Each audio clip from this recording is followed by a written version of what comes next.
যদি যেই লাউ সেই কদু হয়, সেই লাউ এবং কদুর দাঁড়িপাল্লায় যদি শফিকুল ইসলাম মাসুদও দাঁড়িয়ে যায়, আল্লাহ তাআলা ইমানদারদের উদ্দেশ্যে দুটো ভাগে ভাগ করে কথা বলেছেন। ইয়া আইয়ুহাল্লাযীনা আমানু, যারা আল্লাহকে বিশ্বাস করে, অবিশ্বাসীদের জন্য এই কথা না। যারা বিশ্বাস করে না, আল্লাহর প্রতি যাদের ঈমান নেই, এই কথা তাদের জন্য না। এই কথাটা তাদের জন্য যারা আল্লাহকে বিশ্বাস করে। তার মানে সে নামাজ পড়বে, তার মানে সে রোজা রাখবে, তার মানে সে হজ করবে, তার মানে সে যাকাত দিবে, তার মানে সে আল্লাহর বিধানগুলো মেনে চলবে। তার নাম হচ্ছে বিশ্বাসী। বিশ্বাসী হচ্ছে সে ইকরার বিল লিসান, সে মুখে স্বীকার করবে আল্লাহর ওয়াহদানিয়াত, আল্লাহর একাত্মবাদ। তাসদিক বিল জিনান, সেটা অন্তরে চূড়ান্ত ভাবে সে ধারণ করবে, এমন ভাবে ধারণ করবে। আমল বিল আরকান, ওটা কাজে পরিণত করবে। সেই বিশ্বাসীদের জন্য আল্লাহ নির্দেশ হচ্ছে আমানু রুকাউ, তোমরা রুকু করো, ওয়াসজুদু, এবং তোমরা আল্লাহর কাছে সিজদা অবনত হও, চূড়ান্ত ভাবে তার কাছে নিবেদিত হও। ওয়াবুদু, তার গোলামি করো, তার দাসত্ব করো। ওয়াফআলুল খায়র, এই রুকু করা ব্যক্তি, এই আল্লাহর কাছে সিজদা করা ঈমানদার, ওয়াবুদু এবং আল্লাহর গোলামি দাসত্ব করা ঈমানদারদের জন্য এবার আল্লাহর বিধান হচ্ছে, আল্লাহর সিদ্ধান্ত হচ্ছে ওয়াফআলুল খায়র, সমাজের কল্যাণে তোমরা নিজেকে নিবেদিত করো, এটার জন্য তোমরা কাজ করো। তোমরা শুধু রুকুকারী হবে না, তোমরা শুধু সিজদাকারী হবে না, তোমরা শুধু আল্লাহর দাস, আল্লাহর গোলামি, নামাজ রোজা হজ জাকাতের মাধ্যমেই তোমাদের কাজ শেষ করবে না। ওয়াফআলুল খায়র, এবার তোমরা সমাজের কল্যাণে নিজেকে নিবেদিত করো। তাহলে কি হবে? লাআল্লাকুম তুফলিহুন, তাহলেই তোমরা সফল হবে।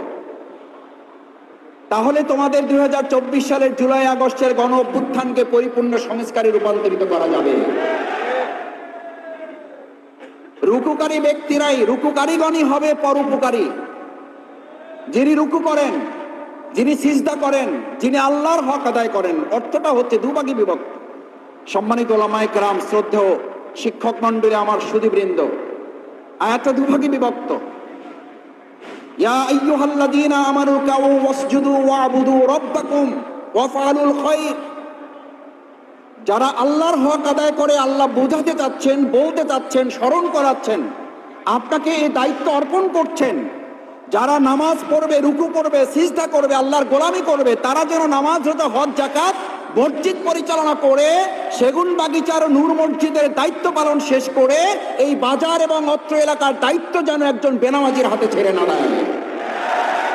কারণ আল্লাহ আমাদের এই মানব জাতির প্রবৃত্তি তিনি জানেন, এবং সে কারণে তিনি স্মরণ করাচ্ছেন যে রুকুকারী হবে সে আল্লাহর জমিনে মানুষের পরোপকারীও হবে, যে সিজদাকারী হবে সে আল্লাহর জমিনে মানুষের কল্যাণকামীও হবে, যে আল্লাহর গোলামি করবে সে মানুষকে আল্লাহর গোলামি ছাড়া অন্য কোনো গোলামের জন্য তাকে প্রস্তুত করবে না। সে কোনো ব্যক্তির গোলামি করবে না, সে তার বাপের গোলামির জন্য বলবে না, সে কোনো দাসত্ব আধিপত্যবাদীর গোলামি করার জন্য প্রস্তুত থাকবে না। তার চেয়েও সুন্দর অর্থ হচ্ছে, মুফাসসিরে কেরামগণ বলেন, ইয়া আইয়ুহাল্লাযীনা আমানু রুকাউ, রুকুকারীগণ, সিজদাকারীগণ, আল্লাহর গোলামিকারীগণ, আল্লাহর দাসত্বকারীরা, যে আল্লাহর হক আদায় করে, ওই ব্যক্তি কেবল সমাজ এবং রাষ্ট্রে, ব্যক্তি এবং পরিবারে মানুষের হক আদায় করতে সে প্রতিজ্ঞাবদ্ধ থাকে।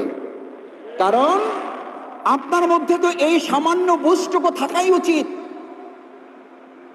এই সামান্য উপলব্ধিটুকু তো আমার থাকাই উচিত। এই বোধটুকু তো আল্লাহ আমাদেরকে দিয়ে পাঠিয়েছেন। ফাআলহামাহা ফুজুরাহা ওয়া তাকওয়াহা, কোনটা নেক, কোনটা কল্যাণ, কোনটা নেক, কোনটা অকল্যাণ,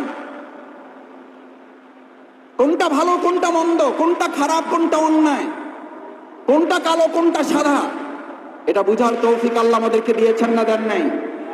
আচ্ছা, আপনাকে একটা সামান্য কোশ্চেন করি, একটা বিবেকের কাছে আপনার কাছে জানতে চাই, সম্মানিত সুধীবৃন্দ, আমার শ্রদ্ধেয় মুসল্লিয়ানে কেরাম, সেগুন বাগিচার ব্যবসায়ী নেতৃবৃন্দ, ভাই এবং বন্ধুগণ, যে ব্যক্তি ইমানদার হওয়ার পর, আল্লাহকে বিশ্বাস করার পর আল্লাহর হক আদায় করে না, আল্লাহর হক ঠকায়, আল্লাহর হক ফাঁকি দেয়, মসজিদে আজান হলে সে মসজিদে নামাজ পড়তে আসে না, নামাজ ফাঁকি দেয়, জামাত ফাঁকি দেয়, রুকু ফাঁকি দেয়, সিজদা ফাঁকি দেয়, আল্লাহর গোলামি ফাঁকি দেয়, ওই লোক আপনার হকে ফাঁকি দেবে না, তার নিশ্চয়তা পৃথিবীতে কে দেবে আপনাকে?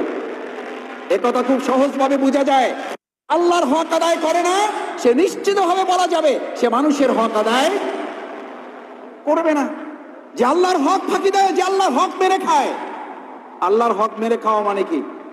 আল্লাহকে মানুষের খাইতে চান না পড়তে চান, থাকতে চান না ঘুমাতে চান? আল্লাহর হক হচ্ছে আল্লাহ তাআলা যে বিধান দিয়েছেন, আলা লাহুল খালকু ওয়াল আমর, আইন যার, সৃষ্টি যার, আইন চলবে তার। এটা হচ্ছে আল্লাহর হক। এই হক যারা ফাঁকি দেয়, আপনি নিশ্চিত থাকতে হবে তারা বান্দার হক আদায় করবে না। আপনার নিশ্চিত থাকতে হবে যে ব্যক্তি রুকুকারী হবে আল্লাহর কাছেই শুধু মাথা নত করবে, সে ব্যক্তি চাঁদাবাজের কাছে মাথা নত করবে না। যে আল্লাহর গোলামি করবে সে কোনো পার্শ্ববর্তী রাষ্ট্রের গোলামি করবে না। যে আল্লাহর গোলামি করবে সে 2024 সালের জুলাই আগস্টেই শুধু নয়, গোটা জিন্দেগিটা বুকের সামনে বুক পেতে দিয়ে এক গুলির সামনে জীবন বাজি রাখতে সে দ্বিধা করবে না। সম্মানিত ভাই এবং বন্ধুগণ, তাই আসুন আল্লাহ সুবহানাহু ওয়া তাআলা যে সুন্দর বিধান আমাদেরকে দিয়েছেন, লাআল্লাকুম তুফলিহুন, তোমরা যদি সফল হতে চাও, দখলদারদের বিরুদ্ধে যদি সফল হতে চাও, চাঁদাবাজদের বিরুদ্ধে যদি সফল হতে চাও। আমাদের তরুণ যুবকেরা এখানে অধিকাংশ ভাইদের আসার সময় দেখলাম, আমি তরুণ যুবক ভাইদের কাছে জিজ্ঞেস করতে চাই, আমাদের রাস্তাঘাটে এখন প্রায় একটা কথা বলে, আমাদেরকে জানতে চায়, মাসুদ ভাই আগে ছিল এটা যে লাউ এসে আমাদেরকে বলতো এখন এটা দেন, চাঁদা দিতে হবে। আগে এসে কদু বলতো, এখন মাদক পাওয়া যায় কোন দোকানে, দোকানের ঠিকানা বলেন। ওনারা জানতে চান, মাসুদ ভাই যদি যেই লাউ সেই কদু হয়, সেই লাউ এবং কদুর দাঁড়িপাল্লায় যদি শফিকুল ইসলাম মাসুদও দাঁড়িয়ে যায়, আমি সেগুন বাগিচার সম্মানিত গণ্যমান্য ব্যক্তিবর্গ এবং ব্যবসায়ী নেতৃবৃন্দ সহ ভাই বন্ধুগণকে জিজ্ঞেস করতে চাই, আমাদের গ্রামে গঞ্জে ঢাকা শহরে বিভিন্ন জায়গায় এখন কথা উঠেছে 2024 সালের জুলাই আগস্টের গণ অভ্যুত্থানের পর বাংলাদেশকে আর একটা যেই লাউ সেই কদুকে আর যেই জনগণ দেখতে চায় না। সেই যেই লাউ কদুর সামনে যদি শফিকুল ইসলাম মাসুদ দাঁড়িয়ে যায়, তাকে প্রতিরোধ করার জন্য কি আমরা প্রস্তুত থাকবো? সেই লাউ কদুর সামনে যদি হাসান হাবিব দাঁড়িয়ে যায়, তাকেও প্রতিরোধ করতে আমরা কি অঙ্গীকারবদ্ধ থাকবো? যদি তা করা যায় তাহলে আল্লাহর বিধান এই সমাজে কার্যকর হবে। এই আয়াত আমাদের জন্য প্রযোজ্য হবে, ইয়া আইয়ুহাল্লাযীনা আমানু রুকউ, রুকুকারীগণ এক আল্লাহ ছাড়া কার গোলামি করে না, চাঁদাবাজদের সামনে মাথা নত করবে না, দখলদারদের সামনে মাথা নত করবে না, যেই লাউ সেই কদর স্লোগান দিয়ে জাতিকে আর বিভ্রান্ত তারা করবে না। তাই আসুন সম্মানিত ওলামায়ে কেরামগণ, শ্রদ্ধেয় শিক্ষক মন্ডলী, অত্র এলাকার গণ্যমান্য ব্যক্তিবর্গ, আমার সম্মানিত ভাই বন্ধুগণ, যারা মাইকের আওয়াজ শুনছেন, আমাদের মা এবং বোনেরা, আমরা আপনাদেরকে অনুরোধ করতে চাই, আমাদের এই প্রিয় ঢাকা, এই ঢাকার রাজধানী পল্টন, সেই পল্টন শাহবাগের গুরুত্বপূর্ণ নার্ভ হচ্ছে এটা, এখান থেকে গোটা বাংলাদেশ নিয়ন্ত্রণ হয়। আপনাদের মধ্যে সেক্রেটারিয়েট, আপনাদের মধ্যে প্রেস ক্লাব, আপনাদের মধ্যে গুরুত্বপূর্ণ অনেক স্থাপনা আছে। সেই নাগরিকেরা যদি ঘুরে দাঁড়িয়ে আবু সাইদ মীর মুগ্ধের মতো বুক চাটিয়ে বলতে পারে, আমাদের সামনে আর কোনো বন্দুকের নল পরিবর্তন করতে পারবে না, আমরা আর কোনো বন্দুকের সামনে মাথা নত করবো না, তাহলে গোটা বাংলাদেশকে আর 1 ইঞ্চি মাটি আমাদের সামনে কেউ প্রভুত্ব দিতে পারবে না। আসুন সেটার জন্য সিদ্ধান্ত নিয়ে এখান থেকে যদি ওলামায়ে কেরামগণের ওয়াজ, তাদের আলোচনাকে সামনে রেখে যদি আমরা আমাদের সেই সিদ্ধান্ত নিতে পারি, তাহলেই কেবল 2024 সালের জুলাই আগস্টের আমাদের আবু সাইদ মীর মুগ্ধ সহ আমাদের ভাইয়েরা এখনো জীবন দিচ্ছেন, এখনো মৃত্যুবরণ করছেন। আমি আজকেও সন্ধ্যার পরে একটা হসপিটালে ঘুরে এসেছি, দেখে এসেছি আমাদের ভাইদেরকে অসহ্য যন্ত্রণা, এই যন্ত্রণাকে আমরা ব্যর্থ হতে দেব না ইনশাআল্লাহ। সেই প্রত্যাশা ব্যক্ত করে আবারও সবাইকে ধন্যবাদ, কৃতজ্ঞতা জানিয়ে আমার কথা শেষ করছি।